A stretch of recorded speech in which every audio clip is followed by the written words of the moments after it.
Hi everybody, welcome to धन। And इस video में हम बात करेंगे पोजीशन साइजिंग के बारे में।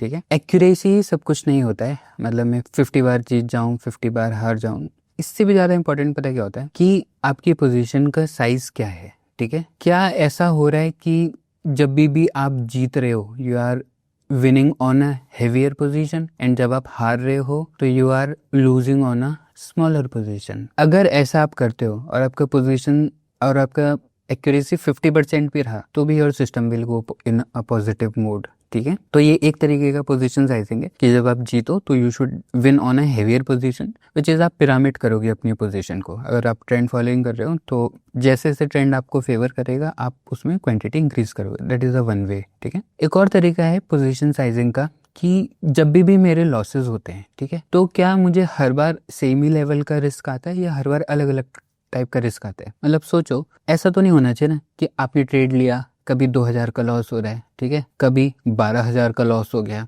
कभी फिर 2000 का लॉस हो रहा है, कभी 8000 का लॉस हो गया, फिर 1500 का लॉस हो रहा है, फिर 9000 का लॉस हो गया। So now this is actually very bad. होना ऐसा चाहिए कि अगर मैं लूज करता हूं तो मैं हमेशा 2000 रुपीज ही लूज करूंगा, नहीं। सो हमारा लॉस कांस्टेंट होना चाहिए। This is also a method of position sizing. आप अपना जो पोजीशन है वो कितना हैवी बनाते हो या कितना छोटा बनाते हो, this is a very critical portion of the strategy. ठीक है, तो आज हम पोजीशन साइजिंग का एक आइडिया देखेंगे या एक तरीका देखेंगे जिससे हम हमारे लॉसेस को ना एक कांस्टेंट लेवल पे लेकर आएंगे। ठीक है, so this is what we will do in this video. Okay, so let us go to the screen and देखते हैं कि कैसे हम हमारा रिस्क कांस्टेंट कर सकते हैं। ठीक है, तो मेरे पास अभी एक TCS का चार्ट है एंड मुझे ना दो सिग्नल आए हैं। ठीक है, ये मेरा पहला सिग्नल है, ये मेरा दूसरा सिग्नल है। ठीक है, दोनों बार सुपर ट्रेंड रेड हुआ है और मान लेते हैं कि मेरी स्ट्रेटेजी बोलती है कि ठीक है, जब भी आपको TCS का सिग्नल आए, ठीक है, आप जाके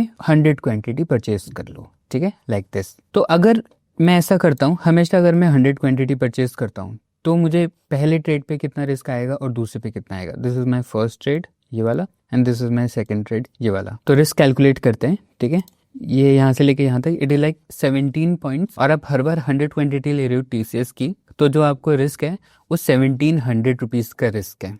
मतलब अगर ये ट्रेड उल्टा चला गया हमारे फेवर में, नुकसान करेगा तो 1700 रुपये का नुकसान करेगा। ठीक है, वैसे ही मैं अगर दूसरा रिस्क कैलकुलेट करूं, ठीक है, ये मेरा स्टॉप लॉस लेवल है, ये इसका क्लोज है, तो इसमें 39 पॉइंट्स हैं। तो यहाँ मेरा रिस्क कितना बन गया, 3900 का। देखो मेरा वही सेम स्ट्रैटेजी है। ठीक है, जब भी सुपर ट्रेंड ग्रीन होगा एल बाय, रेड होगा एल सेल, पर मैं जब ट्रेड लेता हूँ तो एक ट्रेड में 1700 का नुकसान, मतलब मैक्सिमम नुकसान है, और दूसरे में 3900 का नुकसान है। यही बात हम शुरू में बोल लेते। ठीक है, कि कोई एक ऐसा पोजीशन साइजिंग का मेथड, ठीक है, जिससे मुझे जब भी नुकसान होना वो मुझे सेम ही हो। ठीक है, अगर हम ऐसा कर पाए तो पता है क्या होगा कि मार्केट आपके ना कितनी भी वॉलेटाइल हो जाए, भले इलेक्शन डे पे आप ट्रेड कर रहे हो कि रिजल्ट के दिन है, ठीक है, या गैप अप हो गया, गैप डाउन हो गया, मतलब कोई भी कंडीशन होगा, ठीक है, जितना रिस्क आपने बोला है उससे ज्यादा रिस्क, मतलब उससे ज्यादा लॉस आपको कभी भी नहीं होगा if we apply position sizing method. ठीक है, तो इस पोजीशन साइजिंग मेथड का नाम है वॉलेटिलिटी बेस्ड पोजीशन साइजिंग। ठीक है, and this idea is coming from Van Tharp. ठीक है, तो there is a book from Van Tharp called as definitive guide to position sizing strategies. ठीक है, तो इस बुक में आप पढ़ोगे there is a formula called as volatility based position sizing. ठीक है, उसको अब हम जब अप्लाई करेंगे ना तो आप देखना अब हमारा रिस्क हमेशा कांस्टेंट हो जाएगा। ठीक है, तो अब ये मेथड क्या बोलता है कि सबसे पहले ना आपकी जो क्वांटिटी होगी that will be maximum risk per trade divided by SL point. तो अगर मैं यहाँ पे क्वांटिटी कैलकुलेट करूँ तो मान लेते हैं मैं हर बार 2000 रुपीज का रिस्क लेना चाहता हूँ और यहाँ पे SL था 17 का, और जब मैं यहाँ पे क्वांटिटी कैलकुलेट करूंगा तो मैं वापस से 2000 का ही रिस्क लेना चाहता हूँ। पिछली बार मुझे 4000 का आ गया था, वो नहीं चाहिए मेरे को, तो वापस से 2000 का मैं रिस्क लूंगा और स्टॉप लॉस पॉइंट है 39। ठीक है, तो एक बार देखेंगे 2000 डिवाइडेड बाई 39, इसमें 51 क्वांटिटी आएगा, एंड 2000 डिवाइडेड बाय 17, 117 एंड 51। ठीक है, तो इसका आंसर आ रहा है 117 and I think this is 51। ठीक है, तो एक्चुअली अब हमें क्या करना है, जैसे पहले हम क्या कर रहे थे, जब भी TCS का सिग्नल आ रहा है हम 100 क्वांटिटी बाय कर रहे हैं। अब हम ऐसा नहीं करेंगे, अब हम बोलेंगे जब भी TCS का सिग्नल आएगा तो हम इस फॉर्मूला के बेस पे हमारा क्वांटिटी कैलकुलेट करेंगे, ठीक है। तो पहले वाले ट्रेड में ना आप 117 क्वांटिटीज ट्रेड करोगे और दूसरे वाले ट्रेड में हम सिर्फ 51 क्वांटिटीज ट्रेड करेंगे, ठीक है। नाउ व्हाट विल हैपन, जब 51 क्वांटिटीज 39 रुपया मूव करेगी तो आपको 2000 का लॉस होगा, और जब 17 क्वांटिटीज 117 रुपया मूव करेगी तो भी आपको 2000 का लॉस होगा। मतलब कि कोई भी सिचुएशन हो जाए, ठीक है, दोनों ही केस में मुझे लॉस 2000 का ही होगा। तो मैंने जो मेरा मैक्सिमम लॉस था वो मैंने सेम कर दिया, ठीक है। पहले क्या हुआ था, मेरा मैक्सिमम लॉस कुछ भी हो सकता था, बट नाउ मेरा जो मैक्सिमम लॉस है वो सेम है। इस फॉर्मूले का क्या नाम है, इस फॉर्मूले का नाम है volatility based position size. Volatility मतलब देखो यहाँ पे कम वॉलेटाइल था और यहाँ पे ज़्यादा वॉलेटाइल था, तो जब कम वॉलेटाइल होता है तो हम ज़्यादा क्वांटिटी खरीदेंगे और जब ज़्यादा वॉलेटाइल होगा तो हम कम क्वांटिटी खरीदेंगे। दैट्स व्हाई इसका नाम है वॉलेटिलिटी बेस्ड पोजीशन साइजिंग, ठीक है, जिससे हमारा रिस्क एक लेवल पे जाके फिक्स हो जाता है, ठीक है। तो अब हमने इसी सेम पोजीशन साइजिंग के फॉर्मूले को इम्प्लीमेंट किया है बैक टेस्टिंग में, ठीक है, और हम ये पता लगाने की कोशिश करेंगे कि क्या अब ये ठीक से काम करता है कि नहीं करता है, ठीक है। ऑब्वियसली मैं आपको रिसर्च में जो भी चीज़ें बता रहा हूँ ना, I have tested them all, नहीं, एंड जहाँ मुझे लगता है कि हाँ ठीक है ये rule set can make a good differences, नहीं मतलब एक अच्छा लॉजिकल रूल सेट है और एक हैवी डिफरेंस बनाता है, तो उन रूल सेट्स को हम अप्लाई करके देखते हैं इन आवर रिसर्च, ठीक है। कहने का मतलब है कि बहुत सा काम ऐसा भी होता है जो फेल भी होता है, नहीं, you need to have a good theory also. मतलब एक अच्छा स्ट्रेटजी बनाने के लिए ना थ्योरेटिकल स्टैंड, मतलब थ्योरेटिकल ग्राउंड भी आपका बहुत स्ट्रांग होना चाहिए, ठीक है। और वो थ्योरेटिकल ग्राउंड बनता है इफ़ यू रीड बुक्स, तो ना बहुत ढेर सारे H1 के बुक्स हैं, ठीक है, जिसमें ना ये सारी बातें बता रखी हैं। तो बस कुछ नहीं है, the method is very simple. पहले जाना है, किताब पढ़ना है, समझना है कि वो कैसे अपनी स्ट्रैटेजीज को बना रहे हैं, ठीक है, और उन्हीं सारे नियमों को, उन हेज फंड्स के नियमों को हमें हमारे बैक टेस्टिंग से पूछना है कि अरे ये वाला नियम बता, चलता है क्या? अगर वो चलता है so we will apply it, और अगर वो नहीं चलता है तो विल डिस्कार्ड इट, नहीं। तो we have implemented it and will go to the position sizing and I mean results, और ये इसका रिजल्ट है, ठीक है। निफ्टी 60 पोजिशनल पे है, मल्टीपल टाइम फ्रेम में रेंज ब्रेकआउट हम कर चुके हैं और हम हमारा रिस्क कांस्टेंट कर रहे हैं वॉलेटिलिटी बेस्ड पोजीशन साइजिंग से, ठीक है। If I just open it, ये इसके रिजल्ट्स हैं। अभी पता है क्या, I have also created a file, ठीक है, जिसमें ना सारे रिजल्ट्स के कंपैरिजन होते हैं, ठीक है। अभी जो हमारा एवरेज क्या बोलते हैं, एवरेज PNL है वो 49,500 हो गया लगभग, ठीक है। We have also increased our base capital this time, but now our average PNL has been increased, ठीक है। अब देखो क्या हुआ, अब हमने ना 6-7 क्वेश्चन हमारी बैक टेस्टिंग से पूछे और देखो ढेर सारी फाइल बन गई। अब मुझे ये भी नहीं समझ रहा कि ठीक है किस फाइल में कितना फ़ायदा हुआ, क्यों हुआ, रिस्क टू रिवॉर्ड क्या था, अब ये सारा ना मुझे डेटा चाहिए, ठीक है। So now there is also a result analyser progress.py, ठीक है। अगर आप इस फाइल को चलाओगे, चेक करो, तो अभी तक हमने जितने भी सवाल पूछे हैं ना उन सारे सवालों का हमें एक समरी मिलेगा इन दिस, ठीक है। देखो ये समरी मिली हमको, नहीं तो ये बोलता है कि सर जब आपने ना 5 मिनट पे चलाया था ना तो एवरेज PNL 39 बन रहा था, फिर जब आपने 15 मिनट पे सुपर ट्रेंड चलाया तो एवरेज PNL -34 रुपीज़ चल रहा था, फिर हमने जब 60 मिनट्स पोजिशनल किया we got 1824 on an average, ठीक है। फिर हमने मल्टीपल टाइम फ्रेम किया 2300, रेंज ब्रेकआउट किया 2700, एंड जब हमने कांस्टेंट रिस्क किया तो इट इज़ लाइक 49 या 5000। इसमें हमने बेस कैपिटल भी बढ़ाई है, ठीक है। एंड जो मेन चीज़ मुझे देखनी है वो है सबका सिस्टम क्वालिटी नंबर, ठीक है। तो देखो पहले जो हमारे सिस्टम था ना वो 0.05 था, कल हमने SQN वैन था, पिछली बार हमने बात करी थी, this is a non tradable system, negative system. यहाँ पे हम एवरेज पहुँच गए थे और अभी हमारा सिस्टम है 1.6 का SQN, नहीं। So now we are on a good Sharpe ratio, this is actually very good. मतलब ये वहाँ तक है कि अब हम इसको डिप्लॉय करने का मैं सोच सकता हूँ मेरे लिए, ठीक है। वैसे ही हर बार वो अलग अलग आपको और भी चीज़ें बोलेगा, ठीक है। तो जब आप 5 और 15 मिनट इंट्राडे में कर रहे थे ना तो देखो ढेर सारे ट्रेड मिल रहे थे, ठीक है।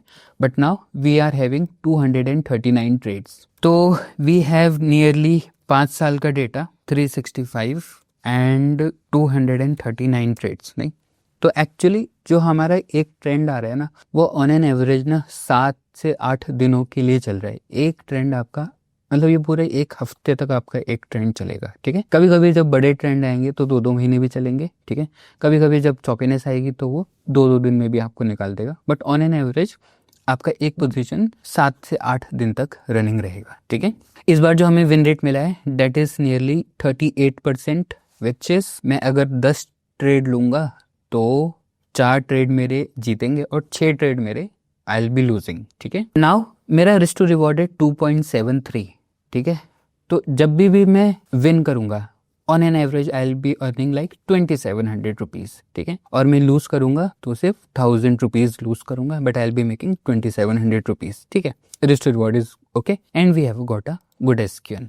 तो अब ना आपको ना सारा समरी भी मिलता है कि ठीक है हमने हमारी जो प्रोग्रेस है वो किस तरीके से करी। So this is how we are progressing, it is good, ठीक है। एक दूसरा अगर हमारे पास ये चार्ट भी है अब, ठीक है, इसमें ना सारी आपकी इक्विटी कर्व्स का कंपैरिजन है। तो जो सबसे पहली लाइन है ये ब्लू लाइन है, ये इंटरडे वाला है। तो जब हमने इंटरडे किया था तो that was nearly loss making, ठीक है। फिर दिस इज 60 मिनट्स पोजिशनल, ये ऑरेंज वाला दिस इज योर पोजिशनल, ठीक है। एंड फाइनली अभी हमने जो कांस्टेंट रिस्क वाला किया है this is our constant risk वाला ऑरेंज वाला, नहीं तो ठीक है। अब मैं कंपेयर भी कर सकता हूँ कि जो भी मैं रूल सेट या जो भी क्वेश्चंस मैं पूछ रहा हूँ मेरी बैक टेस्टिंग से वो मुझे कैसे इम्पैक्ट करते हैं। I am able to see these things as well, ठीक है। तो अब हम चलेंगे लास्ट पोर्शन में कोड में कि actually how have we implemented it, ठीक है। And this will be the last portion, ठीक है। तो ये कोड है, हमने क्या किया, हमने सबसे पहले हमारी बेस कैपिटल ली है। वी आर एज्यूमिंग कि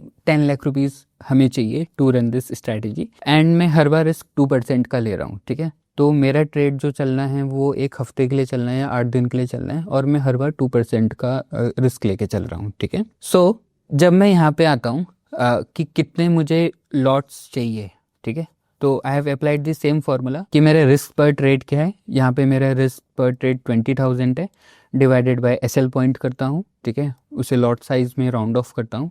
सो that's my number of lots, ठीक है। Okay, so this is how we have implemented it. And एक चीज़ देखना, मतलब कमिंग टू द रिजल्ट्स, ये देखना आपके लिए क्या करेगा। कभी कभी जब मार्केट बहुत ज़्यादा वॉलेटाइल होगी तो देखो एक ही लॉट ले रहा है, ठीक है। जब कभी कभी कम वॉलेटाइल होगी तो 2 लॉट भी लेगा, जब कभी कभी बहुत ही कम वॉलेटाइल होगी तो 3 लॉट भी लेगा। तो अब जो आपका क्वांटिटी है ना वो डायनेमिक है, ठीक है। जैसे टीसीएस में हम हर बार अलग अलग क्वांटिटी ले रहे थे, यहाँ पे भी हम लोग हर बार अलग अलग क्वांटिटी लेंगे, ठीक है, डिपेंडिंग ऑन कि उस समय मार्केट में कितनी वॉलेटिलिटी चल रही है, ठीक है। Okay, so I think this is it. अगली वीडियो में हम बात करेंगे कुछ रिसर्च के अलावा we have some topics that we want to discuss, we will be talking about those things, ठीक है। सो अब आप मतलब एक्चुअली रिसर्च के this is the second month that we are doing this research continuously. तो अगर आप यहाँ तक पहुँच गए हो नहीं तो अब आपको ना एक फेयर आइडिया लगना स्टार्ट हो गया होगा कि एक स्ट्रैटेजी को कैसे बिल्ड करते हैं और एक स्ट्रैटेजी को बिल्ड करने के लिए मतलब किस लेवल का आपको डेप्थ में उतरना पड़ेगा, that we are able to see now. तो यही है एक स्ट्रैटेजी बनाने के लिए, ठीक है, it can take up to 3 months 4 months आराम से आपको लग सकता है, ठीक है। बहुत बैक टेस्टिंग एंड लाइव करने के लिए इतना टाइम लगता है एक स्ट्रैटेजी के लिए, बट जैसे हमने पहले भी बोला था सिर्फ एक स्ट्रैटेजी के ऊपर भी